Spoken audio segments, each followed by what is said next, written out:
Hi അസ്സാം വലൈക്കും welcome back. അപ്പോൾ തംബ്നെയിൽ കണ്ടപ്പോൾ തന്നെ ഒരൊറ്റ ഇൻഗ്രീഡിയൻസ് വെച്ച് നമുക്ക് കുട്ടികൾക്ക് ഏറെ ഇഷ്ടപ്പെടുന്ന ഒരു റെസിപ്പി റെഡിയാക്കി എടുക്കാം, സ്നാക്ക് റെഡിയാക്കി എടുക്കാം.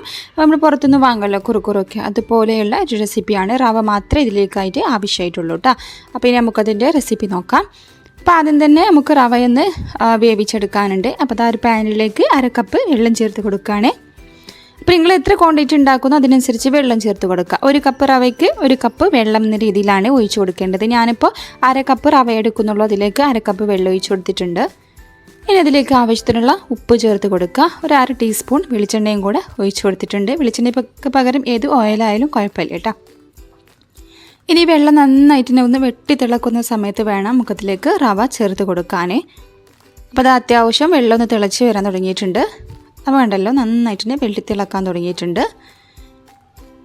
ഇനി നമുക്കതിലേക്ക് റവ ചേർത്ത് കൊടുക്കാം. അപ്പോൾ വറുത്ത റവയായാലും വറുക്കാത്ത റവയായാലും ഒന്നും കുഴപ്പമില്ല കേട്ടോ. ഞാനിപ്പോൾ എടുത്തിട്ടുള്ളത് വറുക്കാത്ത റവയാണ്.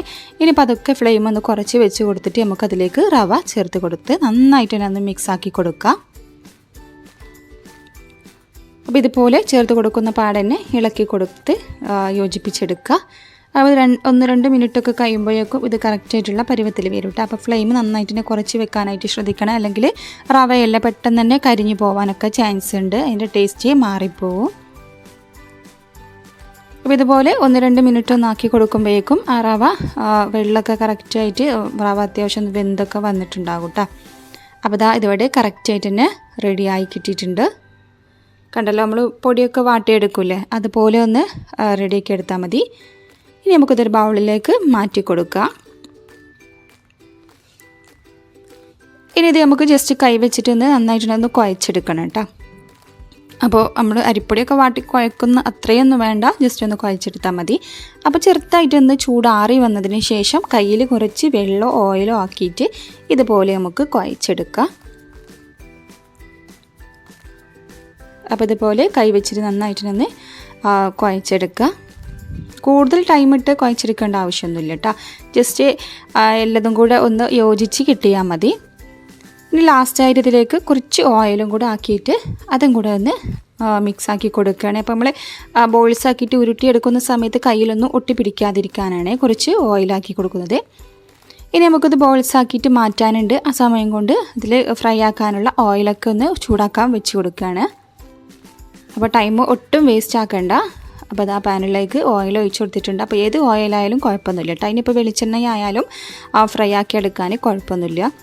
അപ്പോൾ അതവിടെ ചൂടായി വരട്ടെ. അപ്പോഴൊക്കെ നമുക്ക് ആ ഒരു മാവ് കുഞ്ഞു ബോൾസ് ആക്കിയിട്ട് എടുക്കുക. അപ്പോൾ ചെറിയ ബോൾസ് ആക്കി എടുക്കുന്നതായിരിക്കും കേട്ടോ ഏറ്റവും നല്ലത് കഴിക്കുന്ന സമയത്തായാലും. അപ്പോൾ ആ ചെറിയ ബോൾസ് ആക്കിയിട്ട് എടുക്കുക. മാവെടുത്തിട്ട് കൈ വെച്ചിട്ട് അത്യാവശ്യം നന്നായിട്ടൊന്ന് പ്രസ്സാക്കി കൊടുക്കുക. അതിനുശേഷം ഇതുപോലെ കൈയിൻ്റെ അടിഭാഗത്ത് വെച്ചിട്ട് നമുക്ക് ഉരുട്ടിയെടുക്കാം. കണ്ടല്ലോ, ഇതുപോലെ കുഞ്ഞു ബോൾസ് ആക്കിയിട്ട് എടുക്കുക. ഇനിയിപ്പോൾ ബോൾസ് തന്നെ വേണമെന്നില്ല കേട്ടോ. നമുക്ക് ഫിംഗേഴ്സൊക്കെ ഉണ്ടാക്കുന്നത് പോലെ ആ ഒരു ഷേപ്പിൽ വേണമെങ്കിലും ഇത് റെഡിയാക്കി എടുക്കാൻ പറ്റും. അതുപോലെ തന്നെ നമുക്ക് കൈയിൻ്റെ അടിഭാഗത്ത് വെച്ചിട്ടൊന്ന് പ്രസ്സാക്കി കഴിഞ്ഞാൽ ആ ഒരു രീതിയിലും നമുക്കിത് റെഡിയാക്കി എടുക്കാം. ഞാനിപ്പോൾ ഈ മാവ് മുഴുവനായിട്ട് തന്നെ ഉരുട്ടിയെടുക്കുകയാണ്. അപ്പോൾ ഇതിപ്പോൾ മാവ് മൊത്തമായിട്ട് തന്നെ ഞാനിതുപോലെ ബോൾസാക്കി എടുത്തിട്ടുണ്ട്. ഉണ്ടല്ലോ, ചെറിയ ബോൾസാക്കിയിട്ട് തന്നെ എടുക്കുക. അപ്പോഴേക്കും ഉണ്ടല്ലോ നമ്മൾ ഓയിൽ നന്നായിട്ട് തന്നെ ചൂടായി വന്നിട്ടുണ്ട്. ഇനി നമുക്കിതിലേക്ക് മുഴുവനായിട്ട് തന്നെ ചേർത്ത് കൊടുത്തിട്ട് ഫ്രൈ ആക്കി എടുക്കാം. അപ്പോൾ പാനിൽ എത്ര കൊള്ളുന്നോ അതിനനുസരിച്ച് ഇട്ട് കൊടുത്ത് ഫ്രൈ ആക്കി എടുക്കാം. ഇനി ഹൈ ഫ്ലെയിമിൽ വെച്ചിട്ട് തന്നെ ഒന്ന് ഫ്രൈ ആക്കി എടുത്താൽ മതി കേട്ടോ. കാരണം നമ്മൾ റവ ആദ്യം തന്നെ നമ്മൾ നന്നായിട്ട് തന്നെ വേവിച്ചെടുത്തതല്ലേ. ഇനിയിപ്പോൾ ജസ്റ്റ് ഒന്ന് ഫ്രൈ ചെയ്തെടുക്കേണ്ട ആവശ്യം മാത്രമേ ഉള്ളൂ. ഉൾഭാഗത്തൊന്നും വേവേണ്ട ആവശ്യമൊന്നുമില്ല. അപ്പോൾ ഹൈ ഫ്ലെയിമിൽ വെച്ചിട്ട് തന്നെ ഒന്ന് ഫ്രൈ ആക്കി എടുക്കാം. അപ്പോൾ കുറച്ച് ടൈം കഴിഞ്ഞപ്പോൾ ഉണ്ടല്ലോ ഇതിൻ്റെ കളറൊക്കെ ഒന്ന് ചേഞ്ചായി ഒരു ലൈറ്റ് ഗോൾഡൻ കളറായിട്ടുണ്ട്. ഈ ഒരു പരുവം വരെ വേവിച്ചെടുത്താൽ മതി. ഇതിവിടെ റെഡി ആയിട്ടുണ്ട്. അപ്പോൾ കുറച്ച് ടൈം എടുക്കും കേട്ടോ ഈ ഒരു കളറൊക്കെ ഒന്ന് ചേഞ്ചായി വരാൻ. ഇനിയിപ്പോൾ ഇത് എണ്ണയിലൊന്നും കോരി മാറ്റാണ്. അപ്പോൾ ഇത് ഒട്ടും എണ്ണ ഒന്നും കുടിക്കില്ല കേട്ടോ. എണ്ണ കുടിക്കുക നല്ല ടെൻഷനൊന്നും വേണ്ട. നല്ല ക്രിസ്പി ആയിട്ടുണ്ടാകും ഇത്. എന്നാൽ അതിൻ്റെ ഉൾഭാഗം അത്യാവശ്യം നല്ല സോഫ്റ്റാണ് കേട്ടോ. പുറം ഭാഗം മാത്രമേ ക്രിസ്പി ആയിട്ടുണ്ടാവുള്ളൂ. ഇത് പ്ലേറ്റിലേക്ക് മാറ്റി കൊടുക്കുക. അപ്പോൾ കുട്ടികൾക്കൊക്കെ റവയൊക്കെ ഉണ്ടെങ്കിൽ ഇതുപോലെയൊക്കെ ഉണ്ടാക്കി കൊടുക്കുകയാണെങ്കിൽ സ്നാക്കായിട്ടും. അതിനിപ്പോൾ കുട്ടികൾക്ക് ഒക്കെ രാവിലെയൊക്കെ കൊടുക്കാനൊക്കെ നല്ലതാണ് കേട്ടോ. ഇനിയിപ്പോൾ ഇതിലേക്ക് ഞാനിപ്പോൾ കുറച്ച് മുളക് പൊടി ചേർത്ത് കൊടുത്തിട്ടുണ്ടെങ്കിൽ ടേസ്റ്റ് കൂടാൻ വേണ്ടിയിട്ട് കുറച്ച് മുളക് പൊടി ആഡ് ചെയ്തെടുത്തിട്ടുണ്ട്.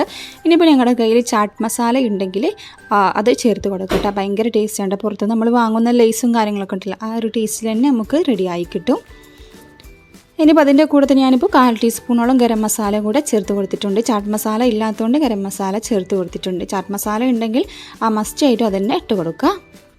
അപ്പോൾ ഇത്രയേ ഉള്ളൂ. ഈ സ്നാക്ക് ഇവിടെ റെഡി ആയിട്ടുണ്ട്. അടിപൊളി ടേസ്റ്റാണ് കേട്ടോ. കുട്ടികൾക്ക് എന്തായാലും ഇത് ഇഷ്ടമാവും. ചാട്ട് മസാലയും കൂടെ ഉണ്ടെങ്കിൽ എന്തായാലും ഇത് ഇഷ്ടമാവും. പുറത്തുനിന്ന് വാങ്ങുന്ന കുറുക്കുറു ഉണ്ടല്ലോ, ആ ഒരു സെയിം ടേസ്റ്റിൽ തന്നെ നമുക്കത് കിട്ടും. അപ്പോൾ ഈ ഒരു റെസിപ്പി ഒന്ന് ട്രൈ ചെയ്ത് നോക്കുക. എന്നിട്ട് അതിൻ്റെ ഫീഡ്ബാക്കൊക്കെ അറിയിക്കുക. വീഡിയോ ഇഷ്ടപ്പെട്ടാൽ ലൈക്ക് ചെയ്യുക, ഷെയർ ചെയ്യുക, കമൻറ്റ് ചെയ്യുക. സബ്സ്ക്രൈബ് ചെയ്യാതെ ആരെങ്കിലും കാണുന്നവരുണ്ടെങ്കിൽ പ്ലീസ് ഒന്ന് സബ്സ്ക്രൈബ് ചെയ്ത് സപ്പോർട്ടും കൂടെ ചെയ്യട്ടോ. പുതിയ വീഡിയോയുമായി വീണ്ടും വരാൻ. Thanks for watching. ബൈ.